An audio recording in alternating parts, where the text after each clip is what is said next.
Hi, my name is Becca Hansen. In my EDS 206 class, we read an article called Leaning In. There are 6 points that I felt that are really important in this, so I'm going to hit those on the head. But first, I'm going to start with the first one I feel is important, and that's social justice. In the social justice category, there is one falls under this is racism. This hypothetical person that this author writes about says, "My cousin tried to get a job, but they hired an unqualified black guy instead because they had to fulfill a quota." It really shows that racism is a big issue in our society, and it still is, and it might be for a while, but it shows the issue because you can't legally hire someone on a quota. It's just not legal. You can't do that. And the phrase that this hypothetical kid gave, it really shows how racist and insensitive we can be as human beings towards each other. The racism is still there, even though we try to say it's not. It is.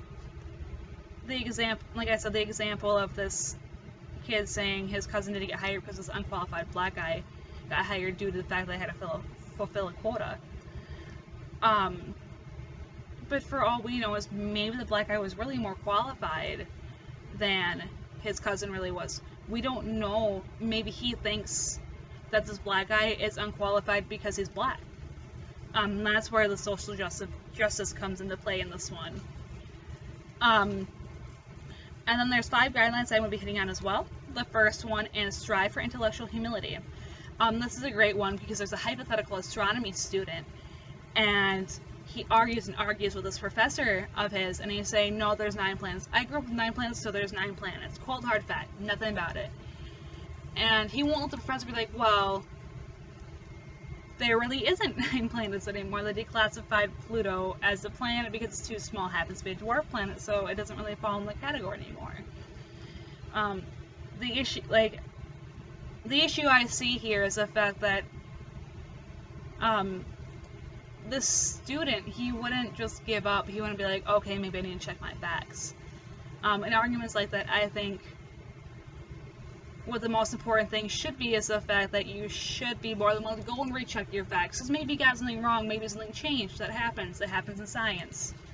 And then here we have the second guideline. Everyone has an opinion. Opinions are not the same as informed knowledge. So just because you have an opinion doesn't make it knowledge. It doesn't make it fact. It doesn't make it anything solid. Like saying the sky is blue. That's a fact. The sky is blue. It's always been blue. But like saying that the sky is purple to someone, and then this person has never seen the sky before, okay? And you're telling them that the sky is purple, they're gonna believe you. It's gonna be misleading. And they're gonna come outside and the school's not purple, and they're gonna be confused. The sky's not purple, and they're gonna be confused. They're gonna be like, well, why isn't the sky purple? I was told it was purple. And that's the issue with anecdotal evidence. You can't mislead people with it. It's too misleading. There's a third guideline here. It's guideline 3, and it says let go of anecdotal evidence, and it said examine patterns. What you really need to notice is societal patterns. Besides that, you need to notice different types of frameworks, such as the difference between chiropractors, doctors, and traditional Chinese medicine. An example that the author gives about this is, let's say you have an issue with your knee. You go into the doctor here in Western medicine, and they look at your knee, take x-rays, and probably send you to physical therapy or something. But in China, traditional Chinese medicine, what they would do is they look at you head to toe, maybe something from your mouth, your eye, your ear, who knows, they'll figure it out. Chiropractor, like, oh, well, it's something to do with your spine, that's why your knee hurts. Besides that, you can't let past experiences control how you think about everything. Just because you had a bad experience with someone of a different race does not mean everybody of that race is going to be the same exact way. You can't think like that. That's not fair. And then here's guideline 4. Use your reactions as entry points for gaining deeper self-knowledge. A big factor of this is critical social justice framework. Social justice content can cause strong emotional reactions. And this can be very, very constructive. You can learn so much about yourself. You can learn so much about yourself. I mean, just by experiencing inequality, you can learn how to better yourself. Why did this happen? You can learn more about yourself by experiencing inequality. You become a better person. You can relate to some people that you think you would probably never relate to for once.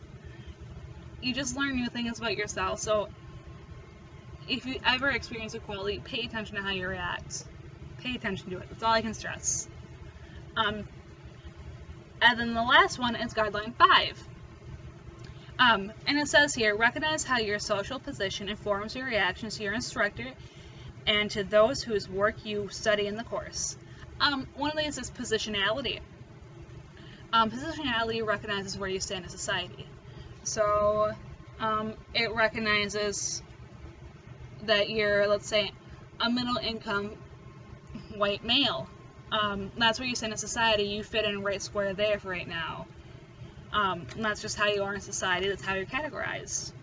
And then this position in society will also will also determine how you react to certain topics, such as racism and different beliefs.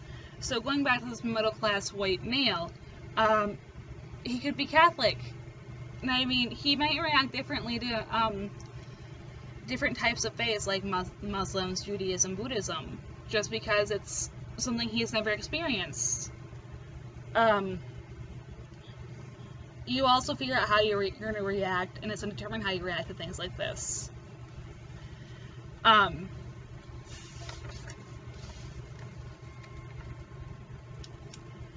then there's a metaphor saying that there's like this fish. It grows in this bowl of water his whole life. He knows nothing but that water. He knows nothing but the water he's in. So it's like saying you can't experience much if you just let yourself sit in that one place of society. You just let that positionality control you. Another big thing I see is the fact that when you're a teacher and tying all this in, especially guideline 5, I cannot stress enough that you can't be biased. When it comes to certain topics such as racism, politics, anything, you can't be biased. Yeah, you're going to have one way that you lean more than the other, but you can't transfer that to your students. You can't be biased. You got to show them, hey, there's more than one way to believe things. Thank you for watching.